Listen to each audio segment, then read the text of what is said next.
প্রতিবন্ধী প্রতিবন্ধীরা বঞ্চিত করো না ওদের, ওরা অযোগ্য অযোগ্য না, বঞ্চিত করো না ওদের, বঞ্চিত করো না ওদের। ও মানুষ প্রতিবন্ধী প্রতিবন্ধীরা বঞ্চিত করো না ওদের, ওরা অযোগ্য অযোগ্য না, বঞ্চিত করো না ওদের, বঞ্চিত করো না ওদের।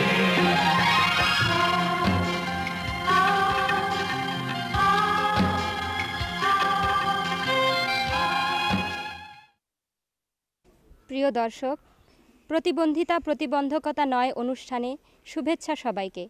আজকের বিষয় আয়বর্ধক কার্যক্রমে প্রতিবন্ধী ব্যক্তি। 15 কোটি মানুষের আমাদের এই দেশে প্রায় 1,50,00,000 মানুষ প্রতিবন্ধী। আমাদের প্রচলিত ধারণা ও বিশ্বাস হলো এইসব প্রতিবন্ধী মানুষের অন্যের উপর নির্ভর করে জীবন যাপন করা ছাড়া আর কোনো উপায় নেই। কিন্তু প্রচলিত এই ধারণা ও বিশ্বাসকে ভেঙে দিয়ে প্রতিবন্ধী ব্যক্তিরাও আত্মনির্ভর জীবন যাপন করছেন। তারা অদম্য প্রচেষ্টায় নানা বাধা বিপত্তি ও প্রতিকূলতাকে অতিক্রম করেছেন, নিজেদের অস্তিত্ব ও যোগ্যতার স্বাক্ষর রেখেছেন। আমার নাম মোহাম্মদ আব্দুল মজিদ, জেলা বগুড়া।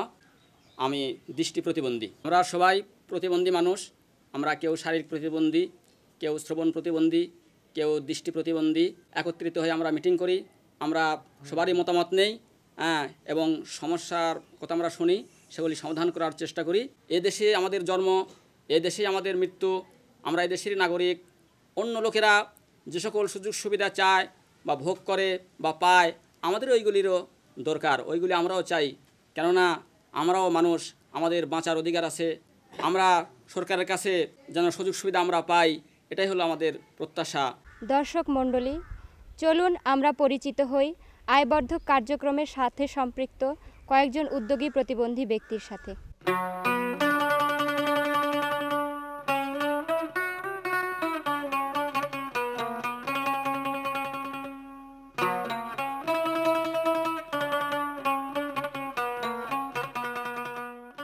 শ্রী সত্যেন কুমার একজন শারীরিক প্রতিবন্ধী ব্যক্তি।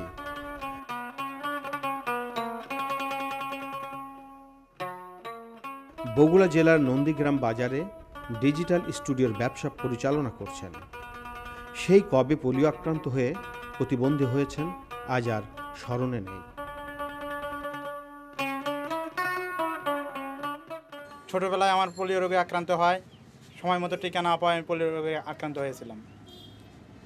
আমার মতো হাজারো প্রতিবন্ধী আছে আমাদের এই এলাকাতে, নন্দীগ্রামেতেই। অনেকে শারীরিক, অনেকে দৃষ্টি প্রতিবন্ধী, অনেকে বাকশ্রবণ প্রতিবন্ধী, কিন্তু তারাও চায় ভালোভাবে চলাফেরা করতে, সমাজে 8-10 জন মানুষের মতো চলতে ফিরতে। কিন্তু তাদের সুযোগ সুবিধা তেমন ছিল না। আমাদের এই বগুড়া ডিপিওডির কার্যক্রম চালু হওয়ার পর থেকে মোটামুটি প্রতিবন্ধীদের তেমন কোনো হেয় চোখে দেখা হয় না। তারা সমাজে এখন বর্তমানে যেখানে যাচ্ছে কোনো কাজের ক্ষেত্রে তাদের কাজ সেভাবে করে দেওয়া হচ্ছে। তারপরেও আমি বলবো যে এই বেসরকারি এনজিওগুলোর পাশাপাশি বাংলাদেশ সরকার যেন আমাদের প্রতিবন্ধীদেরকে সর্বক্ষেত্রে যাতে কাজ করার মতো, আমরা তো 8-10 জন মানুষের মতো চলতে ফিরতে চাই এবং কাজে কর্মে অংশগ্রহণ করতে চাই। তারা যাতে আমাদের এই কাজে কর্মে অংশগ্রহণ করার জন্য যাতে সাহায্য সহযোগিতা এবং সহানুভূতি করে, আমি সেজন্য তাদের কাছে অনুরোধ করব।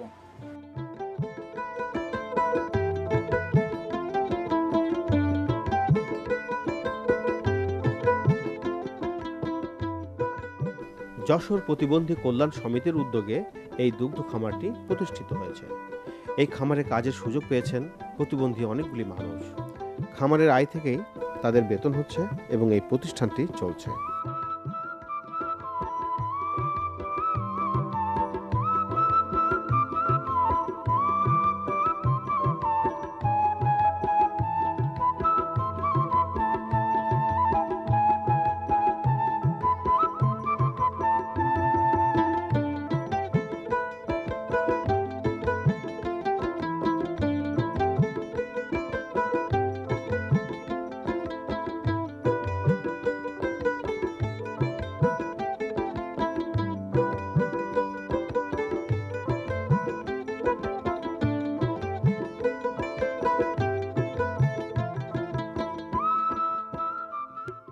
এই প্রজেক্টটা আমরা শুরু করছি এলো বাংলাদেশ প্রতিবন্ধী কল্যাণ সমিতির বিপিকেসের আর্থিক সহায়তায় আমরা আর কি এই প্রতিবন্ধী কল্যাণ সমিতির মাধ্যমে এটা আমরা শুরু করছি এই প্রজেক্ট। এখন আমাদের মোট হলো 6টা গাভী আছে, 5টা গাভীতে আমাদের দুধ দেয়, আর একটা গাভী এখনও গাভীন আছে। আর আমার সাথে যারা আছে আর আমার এই সহকর্মী হিসাবে এরা কাজ করে।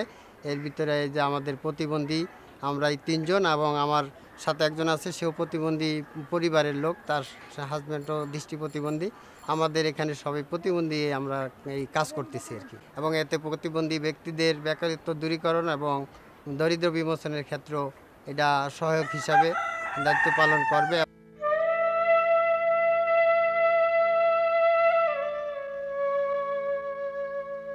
শ্রী ধনেশ্বর চন্দ্র শারীরিক প্রতিবন্ধী ব্যক্তি।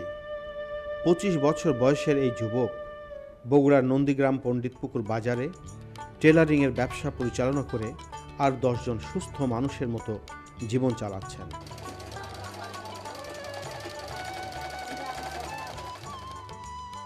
সুমন একজন মেকানিক্স। বৈদ্যুতিক পাখা, television, radio, CD, DVD player সহ সকল ধরনের ইলেকট্রনিক্স পণ্যের মেরামতের কাজ করতে পারে। এই কাজের মাধ্যমে সে এলাকাবাসীকে সেবা দিয়ে নিজের জীবিকা উপার্জন করছেন। মনসুরুর রহমান একজন শারীরিক প্রতিবন্ধী মানুষ। স্থানীয় বাজারে সুনামের সাথে ফার্নিচারের ব্যবসা পরিচালনা করছেন।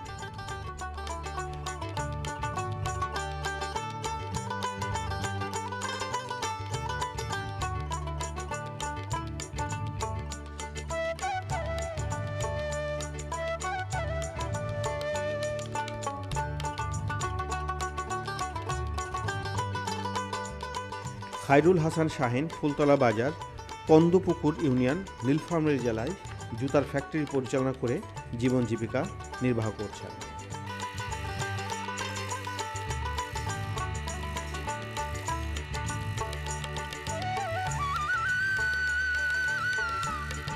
বাংলাদেশের জনগোষ্ঠীর শতকরা 10% প্রতিবন্ধী ব্যক্তিবর্গ। জাতিসংঘের প্রতিবন্ধী বর্গের জন্য সনদ রয়েছে এবং বাংলাদেশেও প্রতিবন্ধী কল্যাণ আইন রয়েছে। তা সত্ত্বেও কিন্তু শুধু বাংলাদেশ নয়, পৃথিবীব্যাপী প্রতিবন্ধী ব্যক্তিদের সমমর্যাদা, তাদের সম অধিকার যেভাবে কাম্য সেটা কিন্তু হয়নি। কাজেই সেই ক্ষেত্রে বাংলাদেশ তো অনেক পিছিয়ে আছে। তবে আমাদের ভিতর সচেতনতা বাড়ছে, এটা একটা ভালো দিক। আর আমাদের দেশে যে সহস্রাব্দের উন্নয়ন লক্ষ্য রয়েছে সেখানেও সরকার একটা দৃঢ়ভাবে কিছু পদক্ষেপ গ্রহণ করেছে। সেখানে কিছু নীতিমালার সুযোগ রয়েছে। তবে নীতিমালা যতখানি লেখা রয়েছে বাস্তবায়ন না হলে সেটা পুরোপুরি সে অর্থবহ হয়ে ওঠে না। এবং সেটার জন্য আমার মনে হয় যে আমাদের সবারই একটা দায়িত্ব রয়েছে, সমাজের দায়িত্ব রয়েছে, রাষ্ট্রের দায়িত্ব রয়েছে। আমরা যারা উন্নয়নে কাজে যুক্ত তাদেরও একটা বিরাট উল্লেখযোগ্য ভূমিকা পালন করতে হবে। আর এখানে যে উন্নয়ন সহযোগী সংস্থাদের ক্ষেত্রে বা এনজিও সেক্টরদের ক্ষেত্রে আমি বলতে পারি যে দারিদ্র্য বিমোচনে যে ক্ষুদ্র ঋণ একটা ভূমিকা পালন করছে, সেখানে একটা সুযোগ রয়েছে, একটা বিরাট সুযোগ রয়েছে প্রতিবন্ধী জনদের জন্য কাজ করার। এবং আমাদের যে পল্লী কর্মসহায়ক ফাউন্ডেশন, আমাদের যে মূল স্রোতধারায় আমাদের অতি দরিদ্র ঋণের ভিতরে কিন্তু একটা উপাদান হচ্ছে যে আমাদের টার্গেটিংয়ের একটা লক্ষ্য হচ্ছে প্রতিবন্ধী জনদেরকে ক্ষুদ্র ঋণের সুযোগ সৃষ্টি করে দেওয়া এবং তাদেরকে খুব সহজ শর্তে এবং প্রশিক্ষণেরও ব্যবস্থা করার সুযোগ রয়েছে। প্রিয় দর্শক, প্রতিবন্ধী মেয়েদের আমরা সাধারণত বাহিরে আসতে দেখি না, কারণ অনেক পরিবারই প্রতিবন্ধী মেয়েদের বাহিরে আনতে চান না। তবে প্রতিবন্ধী ব্যক্তিদের স্থানীয় সংগঠনগুলো প্রতিবন্ধী নারীদের সংগঠিত করে তাদের প্রয়োজনীয় প্রশিক্ষণ, উপকরণ ও আর্থিক সহায়তা দিয়ে স্বাবলম্বী করার চেষ্টা করছে। দর্শক মণ্ডলী, চলুন এবার আমরা এমন কয়েকজন প্রতিবন্ধী নারীর সাথে পরিচিত হই। এমনই একজন প্রতিবন্ধী ব্যক্তি হচ্ছেন নীলফামারী জেলার সবুজপাড়া পৌরসভা এলাকার বাক ও শ্রবণ প্রতিবন্ধী সাজেদা আক্তার কেয়া। প্রতিবন্ধী এই মেয়েটির পারিবারিক গণ্ডির বাইরে যাওয়া হয়নি কখনো। তার পরিবারও তা কখনো চাননি। একাধিকবার চেষ্টার পর প্রতিবন্ধী ব্যক্তিদের সংগঠন নীলফামারীর ডিপিওডির কর্মীগণ কেয়ার পরিবারকে বোঝাতে সক্ষম হয় যে নিজের প্রয়োজনেই কেয়াকে স্বাবলম্বী হতে হবে। পরবর্তীতে এই সংগঠন কর্তৃক আয়োজিত বিভিন্ন ধরনের প্রশিক্ষণে কেয়া অংশগ্রহণ করে, যেমন নারী পুরুষের সমতা প্রশিক্ষণ,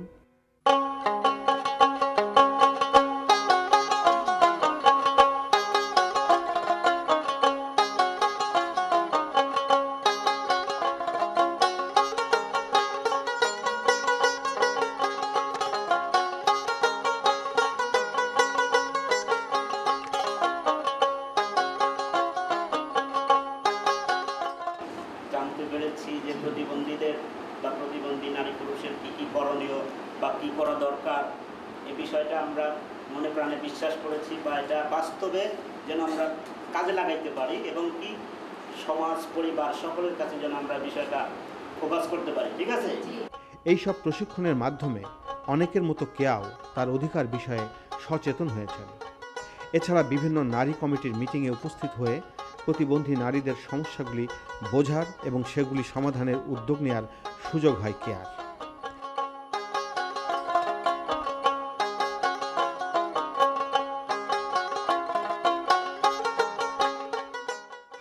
ও মানুষ,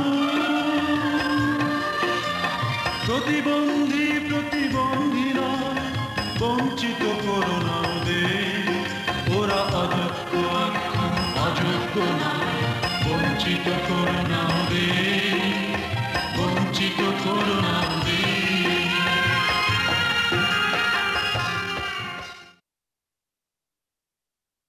ডিপিওডির মাধ্যমে কেয়া নীলফামারী জেলা মহিলা অধিদপ্তর থেকে সেলাই কাজের প্রশিক্ষণ গ্রহণের সুযোগ পায়।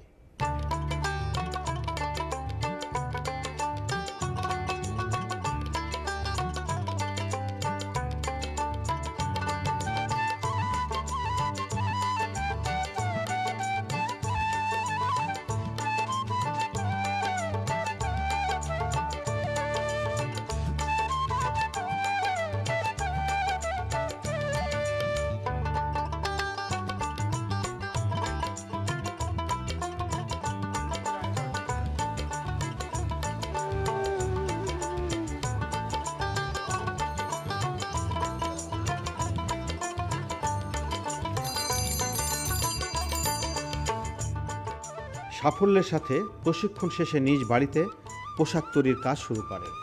সেই থেকে শুরু হলো কেয়ার আত্মনির্ভরতার নতুন জীবন। কে আজ আর কারো বোঝা নয়, বরং সংসারে আর্থিক সহায়তা দিচ্ছে।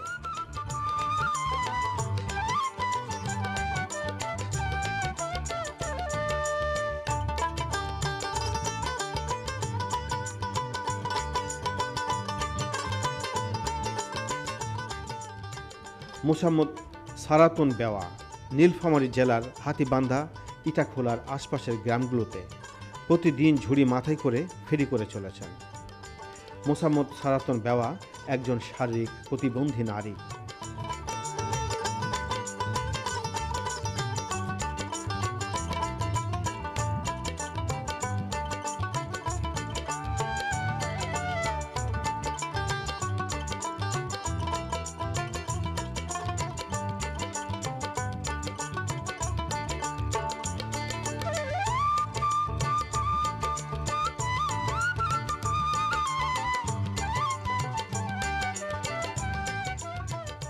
শারীরিক প্রতিবন্ধী মেহরুন পরিবারের সহায়তায় মুদি দোকানের ব্যবসা চালাচ্ছে। প্রতিবন্ধী মানুষগুলোর অধিকাংশই জন্মের পর পারিবারিক অসচেতনতার কারণে প্রতিবন্ধিতা বরণ করেছে।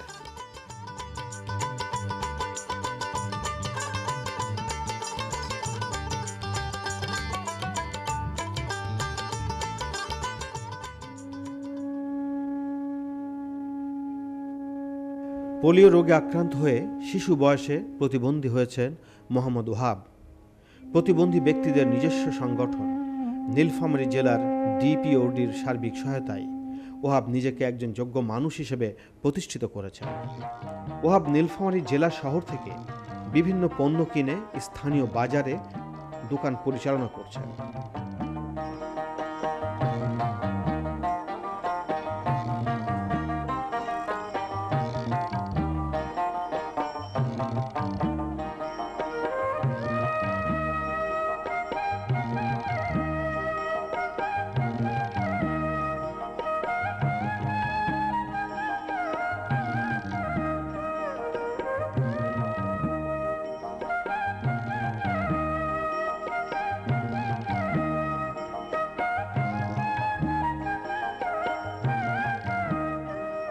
বর্তমানে পারিবারিক জীবনে স্ত্রী পুত্র কন্যা নিয়ে সে একজন সুখী মানুষ।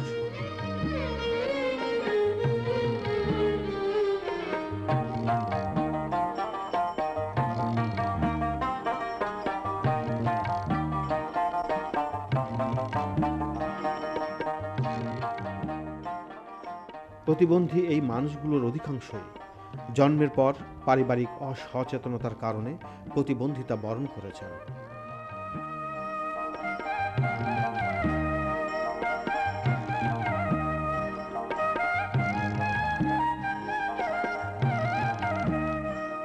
প্রিয় দর্শক, যাদের সাথে আপনারা পরিচিত হলেন তারা সকলেই আমাদের আশেপাশের মানুষ। তাদের মতো এরকম আরও অনেকে রয়েছে যারা প্রয়োজনীয় সুযোগ সুবিধা পেলে নিজ অবস্থান থেকেই আত্মনির্ভরশীল জীবনযাপন করতে পারবে। প্রতিবন্ধী ব্যক্তিদের জন্য সরকারি ও বেসরকারি যেসব সুযোগ সুবিধা রয়েছে তা সকল পর্যায়ে বাস্তবায়নের প্রত্যাশা করেই আজকের অনুষ্ঠান শেষ করছি। আপনারা সবাই ভালো থাকুন, সুস্থ থাকুন। আল্লাহ হাফেজ। প্রতিবন্ধী প্রতিবন্ধীরা বঞ্চিত করো না ওদের, ওরা অযোগ্য অযোগ্য না, বঞ্চিত করো না ওদের, বঞ্চিত করো না ওদের। ও মানুষ প্রতিবন্ধী প্রতিবন্ধীরা বঞ্চিত করো না ওদের, ওরা অযোগ্য অযোগ্য না, বঞ্চিত